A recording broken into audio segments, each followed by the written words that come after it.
ವೈಕುಂಠ ಏಕಾದಶಿಯ ಸಂಭ್ರಮ ದೊಡ್ಡಬಳ್ಳಾಪುರ ತಾಲೂಕಿನ ಕಾಮೇನಹಳ್ಳಿಯ ಗುಟ್ಟೆ ನರಸಿಂಹಸ್ವಾಮಿ ಸನ್ನಿಧಾನದಲ್ಲಿ ಅದ್ದೂರಿಯಾಗಿ ನೆರವೇರಿತು. ಬ್ರಾಹ್ಮಿ ಮುಹೂರ್ತದಲ್ಲಿ ದೇವರಿಗೆ ಅಭಿಷೇಕ ನೆರವೇರಿತು. ನರಸಿಂಹಸ್ವಾಮಿ ಹಾಗೂ ಮಹಾಲಕ್ಷ್ಮಿ ದೇವರಿಗೆ ವಿಶೇಷ ಅಲಂಕಾರ ಮಾಡಲಾಯಿತು. ಭಕ್ತ ಸಮೂಹ ವೈಕುಂಠ ದ್ವಾರದಲ್ಲಿ ಶ್ರೀ ಸ್ವಾಮಿಯ ಪಾದಸ್ಪರ್ಶದೊಂದಿಗೆ ಆಶೀರ್ವಾದವನ್ನ ಪಡೆದರು. ಬಂದಂತ ಸಾವಿರಾರು ಭಕ್ತಾದಿಗಳಿಗೆ ವಿಶೇಷ ಲಡ್ಡು ಪ್ರಸಾದ ಹಾಗೂ ಅನ್ನದಾಸೋಹ ವಿನಿಯೋಗ ಮಾಡಿದ್ರು. ಇದೇ ಸಂದರ್ಭದಲ್ಲಿ ಶ್ರೀ ಕ್ಷೇತ್ರ ಲಕ್ಷ್ಮೀ ನರಸಿಂಹ ಸನ್ನಿಧಾನ ವತಿಯಿಂದ ನೂತನ ಉಚಿತ ಕ್ಯಾಲೆಂಡರ್ ಬಿಡುಗಡೆ ಮಾಡಲಾಯಿತು.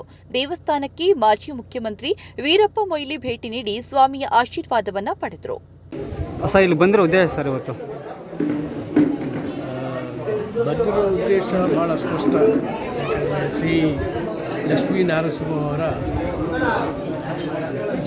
ದರ್ಶನ ಮಾಡೋಣ ಅಂತೇಳಿ, ಅವರ ಅನುಗ್ರಹ ಪಡೆಯೋಣ ಅಂತೇಳಿ ನಾನು ಮತ್ತು ನಮ್ಮ ಅಶ್ವತ್ಥನಾರಾಯಣ ಅವರು ಇಬ್ಬರು ಸಡನ್ ಅಕಸ್ಮಾತ್ ನಿರ್ಣಯ ಮಾಡಿ ಬಂದಿದ್ದೀವಿ.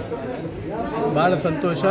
ಎಲ್ಲ ಟ್ರಸ್ಟಿಗಳು, ಅಧ್ಯಕ್ಷರು ಮತ್ತು ಟ್ರಸ್ಟಿಗಳು ಕೂಡ ಇಲ್ಲಿ ಇವತ್ತು ಭಾಗವಹಿಸಿದ್ದಾರೆ. ಯಾಕಂದರೆ ಇದೊಂದು ಪವಿತ್ರ ದಿವಸ, ವೈಕುಂಠ ಏಕಾದಶಿ ದಿವಸ. ಅದು ಋಣಾನುಬಂಧ. ನಾವು ಇವತ್ತು ಬಂದು ದೇವರ ಆಶೀರ್ವಾದವನ್ನು ಪಡೆಯತಕ್ಕಂಥ ಸೌಭಾಗ್ಯ ನಮಗೆಲ್ಲರಿಗೂ ದೊರಕಿದೆ. ಮತ್ತು ಇದು ನಾವು ಸ್ಥಳೀಯ ಪುರಾಣ ಪ್ರಕಾರ ಗಂಗರ ಕಾಲದಲ್ಲಿ 2000 ವರ್ಷಗಳ ಹಿಂದೆ ಸ್ಥಾಪನೆ ಆಗಿದ್ದಂಥ ಒಂದು ಪವಿತ್ರ ಸ್ಥಳ. ಈ ಪವಿತ್ರ ಸ್ಥಳಕ್ಕೆ ತುಂಬ ಒಂದು ವರ್ಚಸ್ಸಿದೆ.